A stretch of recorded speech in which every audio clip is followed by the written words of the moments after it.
କାର୍ଯ୍ୟରତ ସାମ୍ବାଦିକ ମଞ୍ଚ ପକ୍ଷରୁ ଜାତୀୟ ପ୍ରେସ୍ ଦିବସ ପାଳିତ।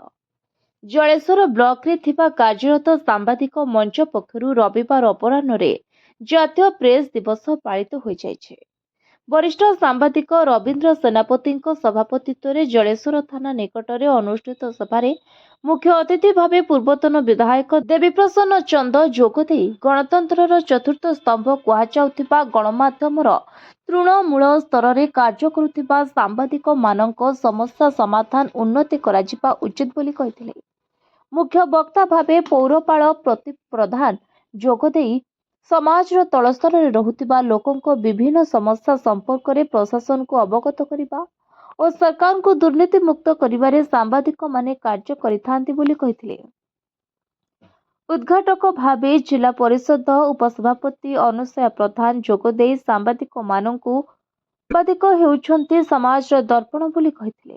ଅନ୍ୟମାନଙ୍କ ମଧ୍ୟରେ ବିଜେପି ରାଜ୍ୟ ଉପସଭାପତି ଶିପ୍ରା ବାଜପେୟୀ, ପ୍ରାକ୍ତନ ସାମାଜିକ ସୁରକ୍ଷା ଅଧିକାରିଣୀ ସଲିମା ରାଉତ, ବରିଷ୍ଠ ସାମ୍ବାଦିକ ଅବନୀ ଚାନ୍ଦ ପ୍ରମୁଖ ଯୋଗଦେଇ ସାମ୍ବାଦିକମାନଙ୍କ ବିଭିନ୍ନ ସମସ୍ୟା ସମ୍ପର୍କରେ ଆଲୋଚନା କରିଥିଲେ। ତେବେ ରବି ନାରାୟଣ ପାତ୍ର ମଞ୍ଚରେ ସଂଯୋଜନା କରିଥିବା ବେଳେ ସୁକୁମାର ରଣା ମଞ୍ଚ ଆହ୍ୱାନ ଓ ଅତିଥି ପରିଚୟ ପ୍ରଦାନ କରିଥିଲେ। ବରିଷ୍ଠ ସାମ୍ବାଦିକା ଆରତୀ ଦାସ ଧନ୍ୟବାଦ ଅର୍ପଣ କରିଥିଲେ। ବାଲେଶ୍ୱର, ଭୋଗରାଇ, ବାଲିଆପାଳରୁ ଆସିଥିବା ବିଭିନ୍ନ ସାମ୍ବାଦିକ, ସମାଜସେବୀ, ଶିକ୍ଷାବିତ୍, କବି, କ୍ରୀଡ଼ାବିତ୍, ସଫଳ କୃଷକ, ନୃତ୍ୟଶିଳ୍ପୀ, ଅଭିନେତା, ଉଦ୍ୟୋଗୀମାନଙ୍କୁ ସମ୍ବର୍ଦ୍ଧିତ କରାଯାଇଥିଲା।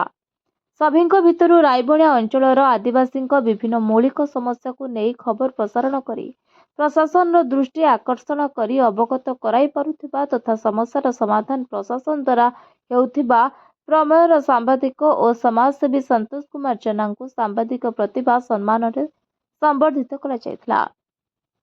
ଏହି ଜାତୀୟ ପ୍ରେସ୍ ଦିବସକୁ କେବଳ ଜଳେଶ୍ୱର ବ୍ଲକର ସାମ୍ବାଦିକ ମାନଙ୍କ ଦ୍ୱାରା ସମ୍ପନ୍ନ କରାଯାଇଥିଲା।